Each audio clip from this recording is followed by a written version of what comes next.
Today I'm making Julia Child's pot on fire. Pot on the fire. This is Jamie and Julia. Oh! Bon appetit. Hi everybody, welcome back to my home. What is your home for just a little bit of time here? We're digging into this cookbook today. What is this? Did I get a new cookbook? I did, right. It's from Julia Child's Kitchen, and it holds all the recipes to the latter half of Julia's French Chef TV show, the episodes that are in color, so I just had to have it. It was a business expense. Also, I'm never gonna run out of recipes, so that's a threat. Take it seriously. Today, I'm making pot-au-feu, which is a pot on the fire. It is a boiled beef and vegetable dinner, French style, and you can hear how nasally my voice is. Got a bit of a cold, so it's the perfect day for it. Every culture has its boiled meat dinner, and the French pot-au-feu. After all, it is the way the world of cooking began as soon as pots were invented to hang over the fire. And the advantage to a boiled meat dinner is easy to do, and it's using the cheapest cuts of meat, and you end up literally with the whole dinner in your pot. I've already started. Your main course is a platter of tender meat surrounded by as large a variety of vegetables as your heart desires. Not the least of your joys is the wonderfully appetizing aroma of that boiled dinner filling your kitchen. Nose is stuffed. Different ways you can make this thing, different types of meat you can use on top of the beef. Like you can use sausage and pork, and Julia in this cookbook has another recipe for this. She actually has a whole chicken go into the pot as well.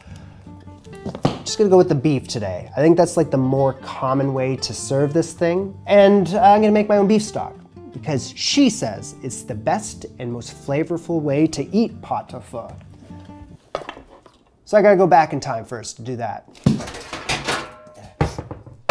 Julia says to use around 2 pounds or so of beef bones for this. I'm using around 2.5. More flavor. Around the beef bones, I'm gonna throw in 1.5 of each carrot and an onion, roughly chopped. All right, so I'm gonna brown them bones and vegetables, upper part of the oven, 450 degrees Fahrenheit for like 30 to 40 minutes. Frequently tossing and turning them around and basting them with their own fats. While the beef is in the oven, I'm just gonna prep all the other vegetables. So another 1.5 onions, or how about 1 medium onion and a small onion. I'm not even gonna peel the onion. Whatever that onion paper is, onion paper, I'm gonna keep it on. Nutrients or fiber or a little both, I don't know. More roughly sliced carrots. Have you ever seen a leek this big before? Look at this thing here. Now I'm gonna just take that part off. She says to slice it 4 ways here, like so. Go to the sink and wash the dirt out. So with pieces of the onion, I'm just gonna jab it with, that's 2 cloves there. You know, why not just keep the onion whole next time? But there's another clove. In total, that is 4 cloves. And then you rinse off your cheesecloth. 8 parsley sprigs, a couple sprigs of fresh thyme, 1 bay leaf. Better make it 2.5. Not driving tonight. 3 cloves of garlic, unpeeled but roughly chopped. So I got many cloves of garlic. Okay, so all tied up, not too tight, nowhere to go. Coming in hot.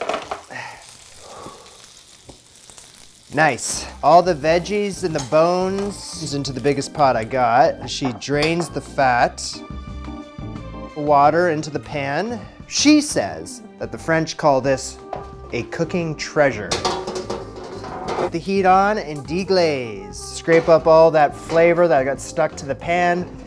A little more water. Should really just get 2 oven gloves for this, but I'm gonna pour this into that pot. Oh, to get all those vegetables and the herb bouquet and the leek somehow, some way. I need to get a bigger pot one day. And some of the carrot that fell on the ground. And the 4 washed celery stalks that you nearly forgot. Just get them in there. And then I'm gonna fill this all up with water. 4 inches above all the ingredients is gonna take me all the way to the top. Let me start with Whoa. Let me start with getting this up to a simmer for 5 minutes, and then there's gonna be some gray scum that rises to the surface. Apparently, that's what Jules says. Don't forget to add salt. This is like a tablespoon and then some. Turn down the heat, cover this partially, and slowly simmer this for like 8-ish hours or whatever. Many, many hours later. I've been skimming the fat, I've been watching it, I've been seasoning it. I've honestly been simmering this for like 15 hours, maybe even more than that. Yes, I am wearing the same clothes because I wasn't gonna tell you it was the next day, but now I've decided to. First things first, I am going to take around 4 cups worth of this beautiful looking stock and put it off to the side. Careful. Now I've created enough spare space in there for my beef, I hope. There is no shortage of beef in this recipe. 5 pounds of boneless meat or sufficient bone-in meat for 8 people. Or 1 very hungry person that's gonna have leftovers for a very long time. That's cool, I'm gonna make it work. Either in 1 piece or several different cuts from the suggestions preceding the recipe.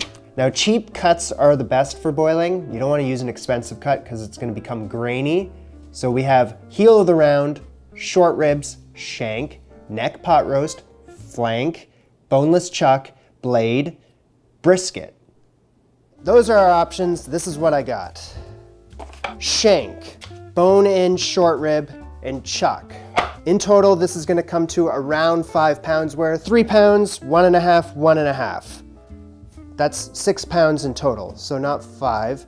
Oh, but there's bones here, here, here, and there's bones on these short ribs. So that's gotta count for something. So in total, around 5 pounds worth. So we're gonna channel our inner butcher with kitchen twine and a warped plastic cutting board, not to mess up this one. Let's get the shank over here. I'm gonna just put them all together like so. Take the twine and then we're gonna tie them all together into a shank package. Bring over the short ribs. Now I gotta tie this all together. All your questions will be answered in time. Okay, this chuck cut has already been tied up slightly, but I'm just gonna do a little bit more. Each cut of beef has been tied, and there's a little extra string here because they're gonna be done at different points in time, right? Like say this is done first, you take it out of the pot, keep the other 2 boiling until the next one's done.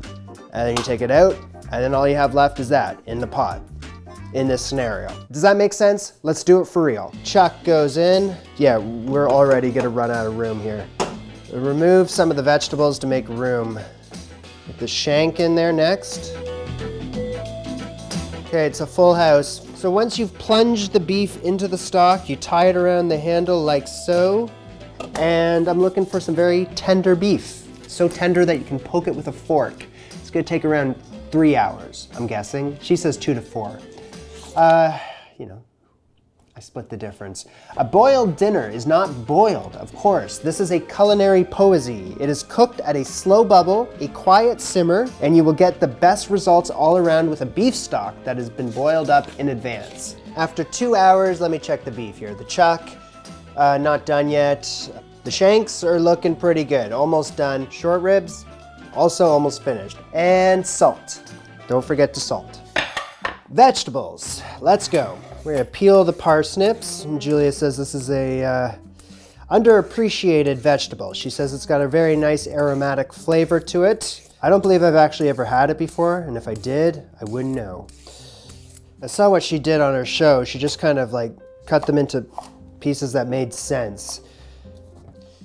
Next up is my favorite thing to call someone that I don't really respect. A turnip. None of you are turnips though. I respect you all too much. Quarter these. Kind of get rid of that root there. So these are very big turnips. Why don't you do smaller? Okay. Yeah, that's cool. So instead of quartering them, I'm eighthing them. Next up, the carrots. Bunch of carrots.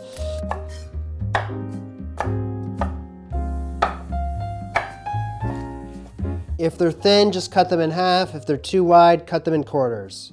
And then some pearl onions here as well. So I'm gonna need a couple saucepans to make this all work. Start with the turnips and the parsnips. Parsnips? Are they parsnips? Parsnips. Turnips and the parsnips. Cover with 1/2 inch of the... So I'm gonna need a bunch of this stock here. Half an inch of the stock in with the turnips and the parsnips.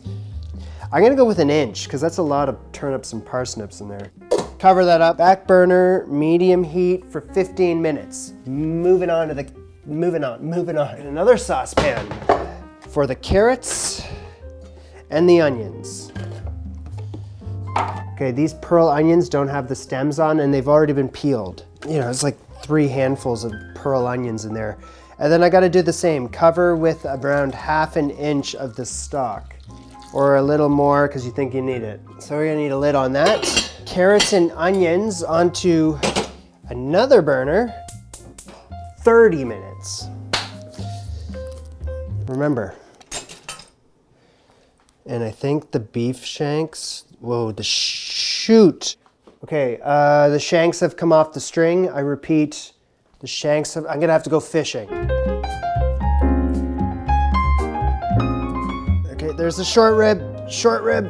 So the short rib and the beef shank took just a little over 2 hours and they look great.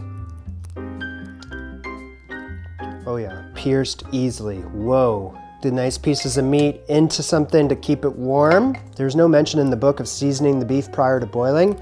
I looked online of other similar recipes and they didn't mention that either, so I didn't, but I just tasted some and I was like, you know what, you could use it. Just let it hang out. A little salt on top while this stays warm.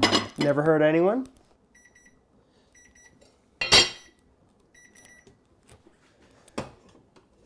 Okay, the timer was for the turnips. You turn up. This is after 15 minutes. Turnipy. I thought that would take way more time. Parsnips, turnips are done. And you just keep those warm for now. Okay, so I got some Yukon Gold potatoes. Peel the potatoes. Let's half these.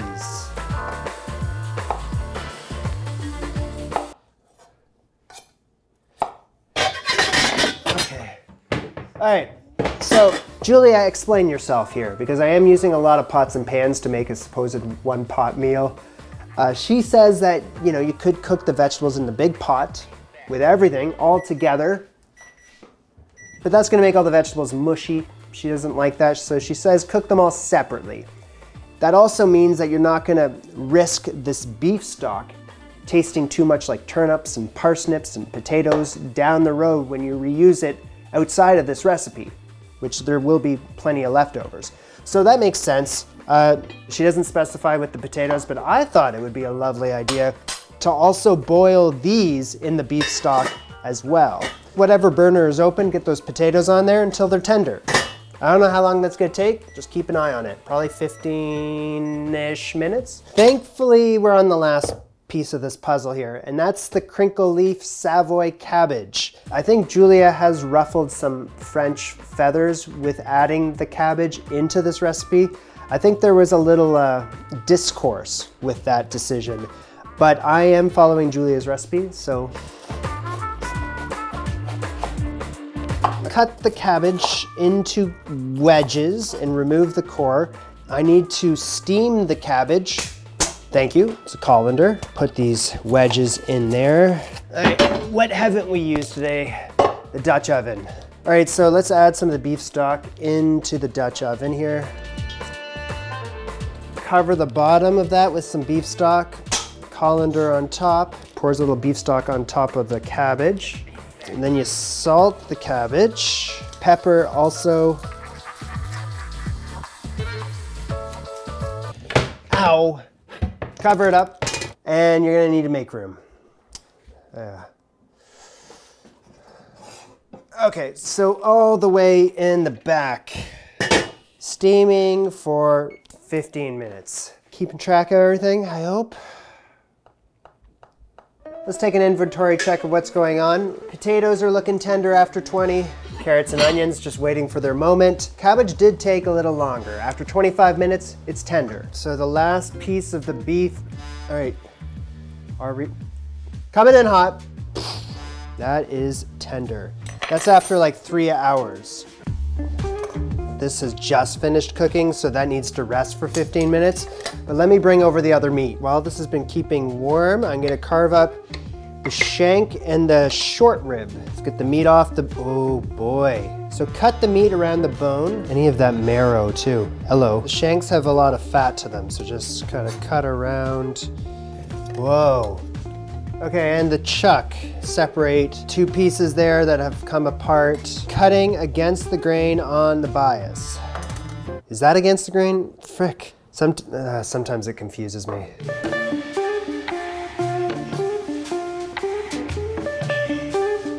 Is that against the grain or with the grain? That's with the grain. That is what we got. I'm gonna keep this warm.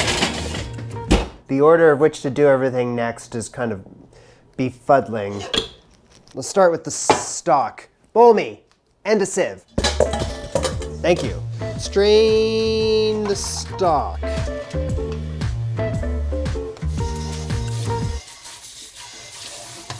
So the stock is looking pretty fatty.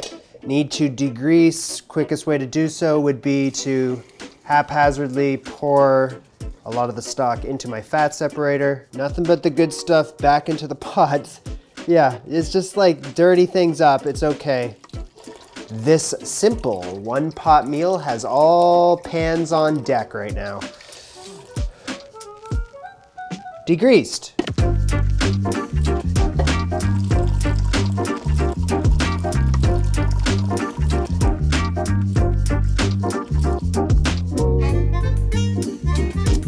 Needs a little salt. Bring this to a simmer. Get this served, man. Your platter. Arrange the beef nicely. Bring something else over here. What is this? The onions and the carrots. Hey, there's the cabbage. Platter is filling up super fast. Turnips and parsnips, make room. Hey, practice restraint.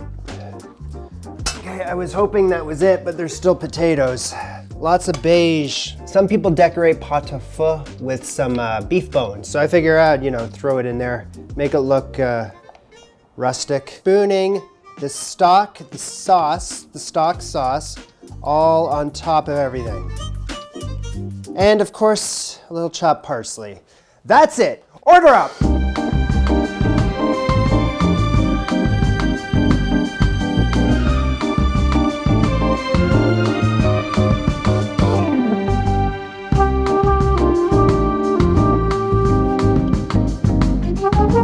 Forgot I had a couple slices of French baguette on standby.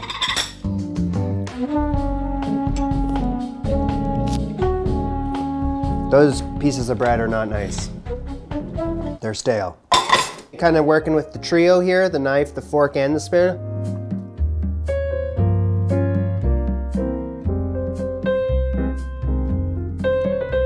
No butter, no milk, no heavy cream. That was parsnip. That is turnip. You know, home-cooked, hearty goodness, simply put. I can see that kind of thing bringing the whole family and friends and the entire French neighborhood all around the dinner table and have a good time. Enjoy some good food, good company. I think that's kind of what the whole point of that dish is. It's for nostalgia and it's for like togetherness.